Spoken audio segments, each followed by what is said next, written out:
Ai-je le temps de tourner une vidéo aujourd'hui? Non, clairement, c'était pas la journée pour, mais comme j'ai beaucoup trop envie de vous parler d'un roman en particulier dont je n'étais pas du tout censée vous parler, mais je vais vous expliquer pourquoi je ne peux pas faire autrement. J'ai donc pris sur moi de modifier mon petit emploi du temps et de me bouger les fesses pour vous tourner cette vidéo. Et puis, quitte à perdre du temps, je me suis dit que autant tourner une autre vidéo dans la foulée. Donc si vous me voyez avec la même tronche sur les vidéos suivantes, c'est normal. Ceci explique cela. Bonjour et bienvenue donc à tous dans un nouveau point lecture. Et comme d'habitude, on va parler de 4 romans qui, dans l'ensemble, ont tous été de plutôt bonnes lectures, dont un qui, après l'avoir digéré, je pense pouvoir dire, est un joli petit coup de cœur. D'ailleurs, c'est à cause de lui la vidéo d'aujourd'hui que j'avais pas le temps de faire, blabla.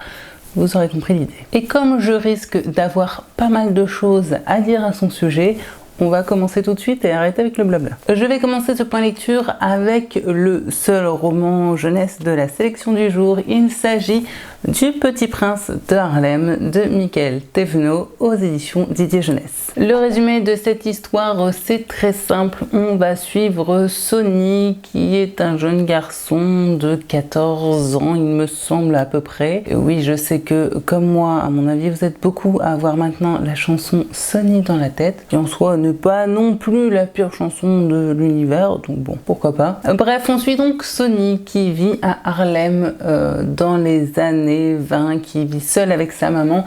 C'est pas franchement la fête à la maison, hein. Sa mère travaille dans une usine où toute la journée elle respire des poussières et ça lui fait pas franchement du bien aux poumons. Sonny quant à lui essaye tant bien que mal de suivre une scolarité, sauf qu'à un moment donné, eh bien notre petit Sonny va devoir un petit peu se débrouiller pour subvenir à ses besoins et à celui de sa mère.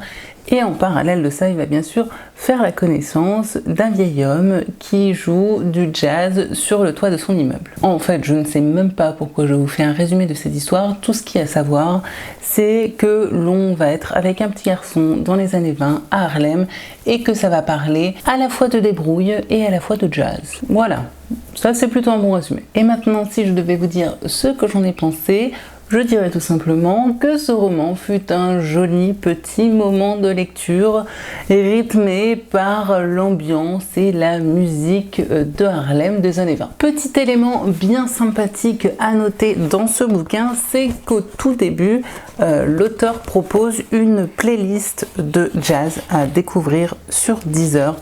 J'ai trouvé cette initiative absolument génialissime parce que au-delà de renforcer bien sûr l'immersion du lecteur dans cette histoire, j'ai trouvé que c'était une très belle initiative pour faire découvrir les classiques de ce genre musical aux plus jeunes qui sont tout de même la cible à la base de ce petit roman. Classique et genre musical qui, je l'imagine, ils ont très peu l'habitude d'écouter. Et c'est bien dommage. En un mot, si vous pouvez faire lire ce bouquin à vos enfants tout en leur faisant écouter la petite playlist qui est recommandée au début, ce serait une très bonne idée. Et comme ça, Jules pourrait aller se rhabiller. Et ce serait pas plus mal. L'histoire dans l'ensemble est plutôt belle, même si certains passages sont un petit peu durs, hein. On n'est pas dans le monde des bisounours de A à Z. C'est finalement une histoire qui parle de rêve et de destin, mais aussi un petit peu d'apprentissage et de désillusion. Si je devais le résumer, je dirais que c'est l'histoire d'un gamin débrouillard qui ne fait pas forcément toujours les bons choix, mais qui malgré tout garde en tête l'essentiel, c'est-à-dire l'amour des siens. Bon, après, vous vous en doutez, on est aux États-Unis avec un jeune garçon noir, donc c'est forcément aussi un roman qui aborde un petit peu le racisme, même si finalement j'ai trouvé que c'était abordé de façon assez légère et peut-être trop à mon goût. Je trouve que finalement, quitte à l'évoquer, l'auteur aurait peut-être dû développer un petit peu plus ce sujet. Et c'est vrai qu'à ce niveau-là, il m'a manqué un petit quelque chose. Autre petit bémol pour ma part, j'ai trouvé que le rythme durant tout le récit était vraiment très bien mené, très bien rythmé. On avait vraiment juste ce qu'il fallait d'équilibre entre description, dialogue et même le rythme de l'histoire faisait qu'elle avançait vraiment bien. Et puis je sais pas ce qui s'est passé, arrivé à 40 pages de la fin, le rythme s'est complètement accéléré. On avait l'impression un petit peu que l'auteur était peut-être pressé de terminer son roman. Et du coup, ça laisse une sensation un petit peu de précipitation et on a l'impression de passer peut-être à côté de certaines choses. Et dans l'ensemble, j'ai trouvé ça un petit peu dommage. Du coup, oui, mon petit regret vient certainement du fait que j'aurais aimé en avoir un tout petit peu plus. Mais je dois reconnaître que dans l'ensemble, selon moi, c'est une lecture particulièrement bien adaptée au public jeunesse qui est finalement le public cible de ce bouquin. C'est une lecture que j'ai trouvée à la fois originale et enrichissante, comme en général savent très bien le faire la maison d'édition Didier Jeunesse. Alors, je dois reconnaître qu'en tant qu'adulte, ce n'est pas une histoire qui risque de vraiment me marquer dans le temps. Néanmoins, quand je l'ai faite, eh bien, ça a été un très agréable moment de lecture. Et puis, le problème, c'est que ce livre souffre d'une certaine comparaison que j'ai pu faire, puisque dans le même genre de lecture, avec les mêmes thématiques à peu près et environ la même période, j'ai quand même vraiment préféré le roman Blueburn de Tristan Kugel, qui avait été, je crois, vraiment un joli petit coup de cœur. En fait, aujourd'hui, je l'ai toujours en mémoire, alors que ça doit faire bien 1 an et demi, je pense que je l'ai lu. Parce que, je sais pas, je trouvais que Bluebird était plus abouti, plus fin, plus profond. En fait, si je devais vous donner un conseil, je pense qu'il serait préférable de faire découvrir peut-être celui-ci en premier à vos jeunes enfants, afin de leur faire découvrir un petit peu le jazz et les problématiques noires américaines, dirons-nous. Et ensuite, lorsqu'ils seront un petit peu plus grands, peut-être lire Bluebird, qui pour moi est quand même clairement un cran au-dessus. Malgré tout, la lecture de ce roman n'a fait que confirmer mon amour pour la petite maison d'édition Didier Jeunesse, parce que vraiment, si vous cherchez des romans originaux, bien écrits et qui abordent des thématiques importantes pour vos enfants, alors allez-y, foncez. Pour moi, c'est des valeurs sûres. Je ne pense pas avoir été une seule fois déçue d'ailleurs par un de leurs romans. Bref, si vous avez des gamins en âge de lire ce type de roman, foncez les yeux fermés, c'est à la fois original et intelligent et je pense qu'il y a de grandes chances pour qu'ils aiment. Et non, cette vidéo n'est absolument pas ni sponsorisée ni en partenariat avec cette maison d'édition, ce qui est quelque part bien dommage. D'ailleurs, ceux qui suivent la chaîne savent que je n'ai absolument aucun partenariat et que par conséquent, tout ce que je peux vous dire sera vraiment le reflet de la stricte vérité et de mon pur ressenti. Alors que les mauvaises langues cessent de suite.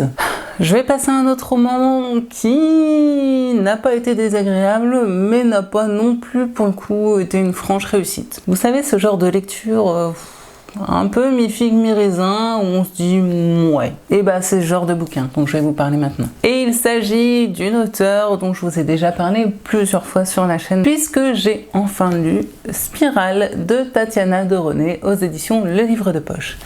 Et oui, cette couverture est toujours aussi flashy et aussi moche, mais comme quoi, hein, un livre moche ne m'empêche pas de le lire pour autant. Bon alors je vous refais un très rapide résumé de l'histoire parce que je vous en ai parlé il n'y a pas si longtemps que ça. Dans Spirale, on se situe à Paris, dans un milieu clairement bourgeois. On va surtout suivre Hélène, qui est une femme d'une 50aine d'années, très distinguée. Si je devais la résumer, je dirais que c'est une brivante de camp parisienne, comme ça vous plantez bien le personnage. Sa vie est absolument parfaite vue de l'extérieur. Vous savez, c'est ce genre de femmes qu'on appelait avant les femmes d'intérieur. Je me rends compte que vraiment cette expression fait très plante verte, qui passe du coup ses journées à tout organiser pour les autres, à faire en sorte que la vie de son petit mari soit absolument parfaite, qui va donner son temps pour ses enfants, pour des associations, bref, une femme qui finalement ne pense jamais à elle. Ce qui fait que le jour où un homme l'aborde dans la rue lorsqu'elle revient à sa voiture après être allée voir une amie qui est en convalescence, eh bien, sans trop savoir pourquoi, elle décide de le suivre et elle va tout simplement faire des galipettes avec cet inconnu. Alors sur le moment, elle en est absolument ravie, sauf que voilà, après le coït final, l'homme tombe raide mort sur notre chère cinquantenaire. Alors elle qui avait une petite vie extrêmement bien rangée ne sait d'un coup pas du tout quoi faire. Elle se barre donc littéralement en courant, rentre chez elle et décide de faire comme si de rien ne s'était passé. Sauf que voilà, dans la précipitation, Hélène oublie tout simplement son sac à main chez ce sombre inconnu qui vient de tomber raide mort, et par conséquent on se doute bien qu'elle était avec lui. Bref, c'est vraiment le point de départ de cette histoire, sachant que du coup, pour cacher sa faute, Hélène va donc inventer des mensonges sur lesquels elle va rajouter d'autres mensonges, et ça va être le début de la descente aux enfers pour elle. Et mon Dieu, quel drôle de lecture. Alors comme bien souvent avec Tatiana Doroné, on va littéralement se glisser dans les baskets d'une femme lambda que beaucoup d'ailleurs pourraient carrément qualifier de bien trop lisse, dont la vie va un jour complètement déraper au détour d'un événement plutôt inattendu, et c'est exactement, vous l'aurez compris, le point de départ de ce roman-ci. Puisque tout du long, on va vraiment être dans la tête d'Hélène, donc cette bourgeoise au quotidien millimétrée et absolument sans surprise, qui un jour va écouter ses émotions, et c'est vraiment ce qui va faire complètement basculer son quotidien. Alors si le début de ce roman est un petit peu trop rapide à mon goût, je dois reconnaître que néanmoins ça m'a permis de rentrer très vite dans l'histoire. C'est un roman que j'ai plutôt bien aimé dans l'ensemble, même si par moments j'avais le sentiment qu'on tournait un petit peu en rond. Vous l'aurez compris, c'est un récit hyper introspectif puisque l'on est tout le temps dans les pensées d'Hélène, à faire face à ses interrogations, à ses angoisses, à ses petits subterfuges pour sauver les apparences et se voiler la face aussi. J'ai trouvé que le style rendait assez bien compte finalement de son état de stress intérieur et de peur constante, avec une écriture assez hachée, avec des redondances aussi dans les questionnements, vous savez, ce genre de procédé qui fait que finalement on sent aussi un petit peu stressé, angoissé en lisant. Ce qui fait que du coup on est vraiment extrêmement centré sur ce personnage principal et que l'on suit quand même un peu avec avidité sa descente aux enfers. On suit donc ainsi cet enchaînement de petits et gros mensonges en s'attendant à tomber sur la grosse catastrophe, un moment qui va faire basculer le récit. Et puis cette catastrophe arrive, mais pas comme je l'avais imaginé. La catastrophe pour moi, ce fut la fin du roman, à laquelle je n'ai absolument rien compris. Alors je vous avoue que sur le coup, je me suis un petit peu sentie con. Je suis du coup allée voir sur Livre Addict les commentaires d'autres lecteurs en me disant peut-être que je vais trouver une piste histoire de mieux comprendre, mais je me suis rendu compte que j'étais très loin d'être dans ce cas. Je propose donc d'ouvrir un club si toi non plus tu n'as absolument rien compris à la fin de Spirale, histoire qu'on en discute, parce que là je me suis vraiment sentie idiote sur le coup. Je suis donc probablement complètement passée à côté de cette fin, une fin que j'ai trouvée bien trop floue et qui du coup m'a donné le sentiment de diluer peut-être un petit peu le message que l'auteur aurait potentiellement voulu faire passer au travers de ce roman. Du coup, je ressors de cette lecture avec une sensation d'inachevé. J'avais vraiment le même sentiment, vous savez, que si j'avais regardé un film qui s'était coupé en plein milieu, et donc je savais pertinemment que je n'aurais jamais la fin. Voilà. Et c'est pas vraiment une sensation extrêmement agréable, je vous l'avoue. Bon, et puis alors maintenant, ça fait un petit moment que je l'ai terminé, j'ai eu le temps de digérer l'histoire et d'en avoir assez de recul pour avoir une vue globale, dirons-nous, et je dois reconnaître qu'après coup, je n'en retire rien, je n'en retiendrai rien, et du coup, je pense que je vais très vite oublier cette histoire. Ça a donc été pour moi un livre pas désagréable, mais qui m'a laissé avec une sensation de cul-de-sac. Alors je vous le dis clairement, pour moi ce n'est pas du tout le meilleur de l'auteur. En tout cas, j'ai vraiment le sentiment d'avoir lu bien mieux d'elle. Et c'est dommage parce que vraiment l'idée de départ de ce roman était, je trouve, vraiment très intéressante, mais je crois que j'ai tout simplement pas accroché avec ce que l'auteur a voulu faire de son idée. Tant pis, vous l'aurez compris, hein. Si vous avez compris la fin de Spirale, venez m'en parler en message privé, s'il vous plaît. On évite les commentaires histoire de pas spoiler potentiellement les copains, mais s'il vous plaît, venez me l'expliquer parce que là, ça me turlupine. Et oui, turlupine est une expression qui n'est plus employée depuis à peu près 15 ans, mais que voulez-vous, il n'est pas si rare que j'utilise des expressions de vieux. On s'y fait. Je vais ensuite passer à un auteur dont j'aime vous rabattre les oreilles, puisque ça y est, j'ai lu Mémoire en cage de Thierry Jonquet aux éditions Folio. Je vous avais dit que j'allais très vite me le faire, ce qui est très bien, c'est que tous les Thierry Jonquet sont minuscules,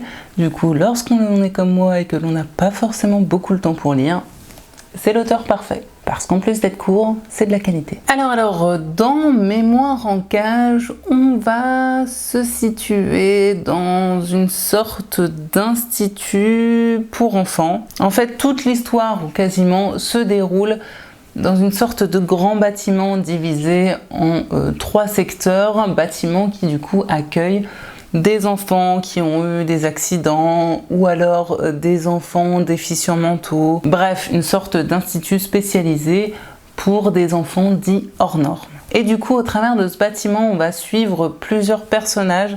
Tout d'abord, Cynthia, qui est une jeune femme, on va dire, je crois qu'elle a 16 ans ou presque, qui est du coup en fauteuil roulant et pratiquement paraplégique, qui ne s'exprime jamais. Et dès le début du roman, on sent qu'elle a une certaine rage intérieure envers un certain nombre de personnes, qu'elle a surtout encore complètement toute sa tête et qu'elle est en train de mettre au point un plan pour se venger de la personne qui fait qu'elle est aujourd'hui dans cet état. Mais autour de ça, ça reste assez flou. On va également suivre un médecin qui travaille dans cet établissement, un jeune homme qui, en petit boulot d'été, vient faire des gardes de nuit dans cet établissement, ainsi que vaguement la mère et le beau-père de Cynthia. Tout le récit va à peu près tourner autour de ces personnages. Et comme c'est un récit extrêmement court, je ne vous en dirai pas plus. De toute façon, croyez-moi, il n'y a pas besoin d'en savoir plus. Et décidément, j'aime énormément la plume de Thierry Jonquet. C'est plus une surprise maintenant. Puisque dans ce récit, j'ai retrouvé un petit peu de ce que j'avais tant aimé dans son autre roman Mygale, qui m'avait fait découvrir cet auteur et qui m'avait absolument subjugué, en tout cas qui avait été un énorme coup de cœur, puisque là encore on a un roman avec une construction originale, alambiquée et machiavélique. On sait dès le départ que quelque chose cloche, on sait que ça va mal finir, mais on ne sait pas comment on va en arriver là. L'imagination de Thierry Jonquet est juste, je trouve, incroyable.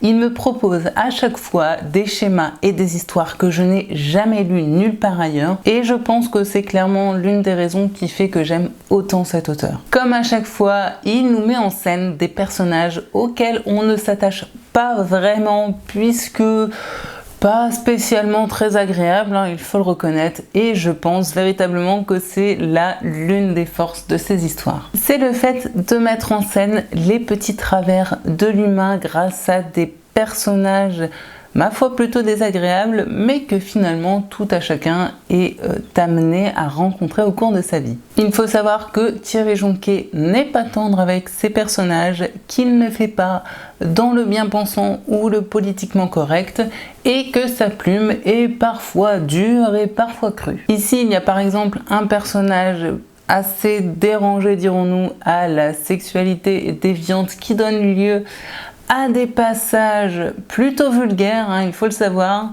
mais du coup ce procédé permet complètement de renforcer l'aversion du lecteur pour ce personnage. En tout cas avec moi ça a marché. En bref, j'adore détester ces persos, et une fois de plus, la fin fut originale et intelligente. Thierry Jonquet est véritablement ce type d'auteur comme j'aimerais en lire beaucoup plus, avec un style propre et des romans courts mais percutants. On a ici une multiplication des points de vue et des styles narratifs, puisque l'on passe d'un personnage à l'autre et des récits à la première personne ou des fois avec un narrateur externe. Tout ça permet du coup de renforcer l'immersion dans les baskets de chacun des personnages tout en ménageant un certain suspense.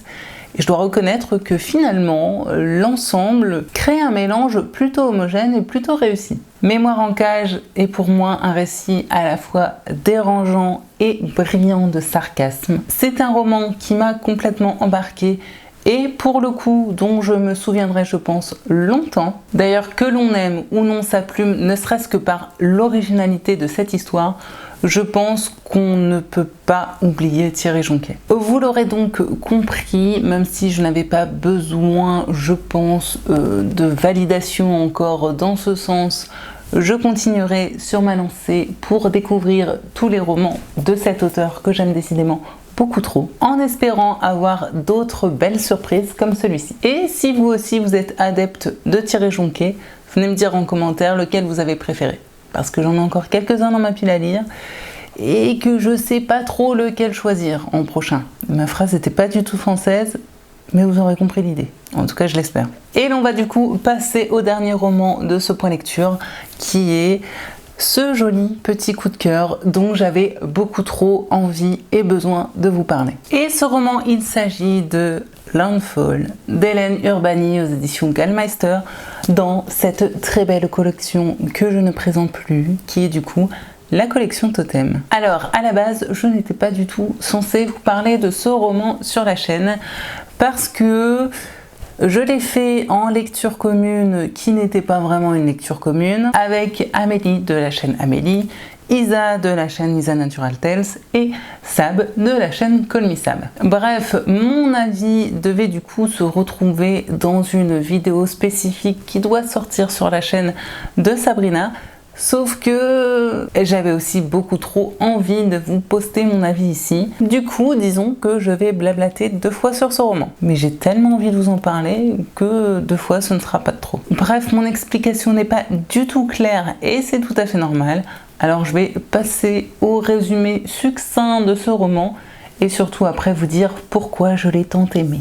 Dans Landfall, au début de ce roman, on se situe du coup à la Nouvelle-Orléans où il y a eu le passage de l'ouragan Katrina qui a absolument tout dévasté. Et on va surtout suivre au départ Rose qui vit avec sa mère. On sait tout de suite que c'est pas franchement la grande entente ni l'éclate entre les deux femmes. Je vous passe les détails, toujours est-il qu'un jour, afin d'aider les sinistrés de l'ouragan, elles vont mettre certaines affaires, des vêtements et des choses comme ça dans un carton qu'elles vont du coup vouloir porter à un centre d'aide aux victimes. Sauf que sur la route, elles vont avoir un accident et malheureusement, elles vont renverser et tuer une jeune femme. Alors on s'en doute, ça va pas mal chambouler et choquer Rose, qui va du coup se donner un petit peu pour mission de retrouver la famille de cette jeune femme afin de les prévenir tout simplement de son décès. Et c'est ce point de départ qui va donner lieu à un jeu de ping-pong, d'aller-retour entre passé et présent, entre la vie de Rose au présent et l'exploration à la fois du passé de Rose avec sa mère et également du passé de Rosie, qui est la jeune femme qu'ils ont tout simplement renversée sur la route. Je sais que mon résumé est absolument nul à chier, mais croyez-moi, ce roman en vaut vraiment le détour. Là encore, c'est typiquement le genre de roman comme j'aimerais en lire beaucoup plus souvent. Bon, après on va pas se mentir, la collection Totem de chez Gallmeister, hormis peut-être une ou deux déceptions que j'ai pu avoir, en règle générale c'est du lourd. Et avec celui-ci, c'était une fois de plus carton plein, ou presque. Ça. Mais ça n'empêche que ça a tout de même été un très joli coup de cœur. Je vous explique tout ça en détail. Tout d'abord, je voulais souligner la qualité d'écriture de l'auteur. C'est enlevé sans être chiant, c'est beau, c'est fouillé, c'est pointu et en même temps c'est universel. Bref, vous l'aurez donc compris, j'ai été plutôt captivée et complètement éblouie par la plume d'Hélène Urbani. Pour ce qui est de l'histoire, je préviens les plus impatients d'entre vous, passez peut-être votre chemin. Si vous aimez vraiment les récits qui vont à 200 à l'heure, c'est peut-être pas le bouquin fait pour vous. Puisqu'on est ici avec un récit un petit peu lancinant par moment, mais sans être chiant, dans lequel on voyage vraiment entre deux temporalités. D'un côté, comme je vous l'ai dit, le présent avec cette quête de Rose pour retrouver la famille de Rosie, et de l'autre, le passé dans lequel on va enquêter entre guillemets sur l'enfance des deux jeunes femmes et de leur mère. Et j'ai trouvé que les deux temporalités se répondaient avec beaucoup d'intelligence et de justesse. Vous l'aurez donc peut-être compris, pour moi la thématique centrale de ce roman, c'est véritablement cette relation parent-enfant dans tout ce qu'elle peut avoir à la fois de beau, mais aussi de complexe et parfois même carrément de tragique. C'est un roman qui porte sur l'héritage dans tous les sens du terme d'ailleurs, mais également sur la communication, sur les secrets et aussi sur la perception que les enfants ont de leurs parents et inversement. Mais c'est aussi et surtout un roman écrit par une femme à propos d'autres femmes. Et croyez-moi, dans cette histoire, ça a toute son importance. Tous les personnages créés par l'auteur sont incroyablement profonds. Ils sont tous profondément humains et il est donc extrêmement facile de s'identifier à eux. Hélène Urbani a réussi un petit tour de force puisque j'ai débuté cette lecture en détestant pratiquement l'un des personnages et j'ai finalement terminé ce roman avec le ressenti que finalement ce personnage que je détestais au début était en fin de compte le personnage que j'ai le plus aimé et qui, je le sais d'avance, me restera le plus longtemps en mémoire. Avec ce roman, elle aborde bien d'autres thématiques telles que la perception des autres, la propagation des on-dit ou encore le fait qu'en temps de catastrophe, le meilleur comme le pire peut vraiment ressortir de l'humain. Elle aborde également un petit peu le racisme qui court encore de nos jours dans certains coins des États-Unis. C'est donc un roman que j'ai trouvé plus que jamais d'actualité et également terriblement réaliste et juste. Seul petit bémol peut-être pour moi avec cette lecture, ce sont toutes ces références à la culture américaine. Alors je ne doute pas que pour un lecteur américain, cela doit renforcer encore plus l'immersion et cette sensation de réalisme de ce récit.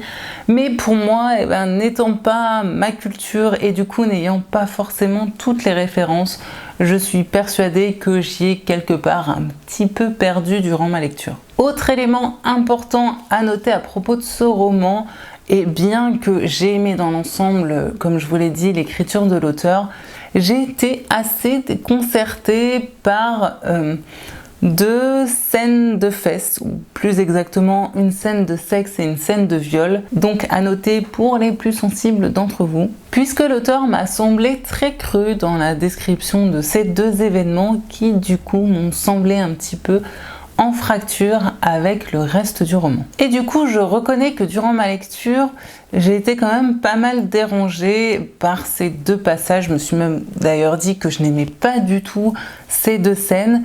Et finalement, après avoir refermé ce bouquin et l'avoir digéré, je me dis que c'était peut-être justement un procédé extrêmement utile pour rendre ces deux scènes encore plus terribles. Enfin, j'ai eu un tout petit regret par rapport à la fin, puisque certains éléments restent un petit peu en suspens selon moi, mais là c'est vraiment pour aller dans le détail, voire pour chipoter un peu.